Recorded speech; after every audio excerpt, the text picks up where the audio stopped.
ये तो अब आ चुकी है मेरी खाने की बारी। तो मेरे पास खाने में क्या है, तो मेरे पास खाने में देखिए कितने मज़े का लजीज क्रिस्पी क्रिस्पी सा गोभी का पराठा, और साथ में ये मज़े की उबली हुई सेवइयाँ और दही शक्कर डाल के। तो बहुत ही मज़े की लगती है मुझे ये हमारे इधर पंजाब के गांव की ख़ास है ना नाश्ते की रेसिपी है। तो बनाई थी मैंने थोड़ी पहले थी, लेकिन चूँकि मैं सबको खाना खिला के फिर खाना खाने बैठती हूँ, तो इस तरह से मेरी कम ही बारी आती है मैं सबसे साथ खाऊं। तो इस तरह फिर मुझे एंड पे ही खाने को होता है कि फिर मैं ये होता है कि सब खा लें सुकून से, तो फिर मैं खा लूँगी।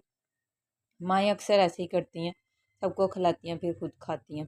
तो अब मेरी बारी आई है, ये हमारे पंजाब की ख़ास उबली हुई सेवइयाँ दही शक्कर डाल के। तो किस किस को पसंद हैं आपने मुझे कमेंट करके ज़रूर बताना है कि आपको ये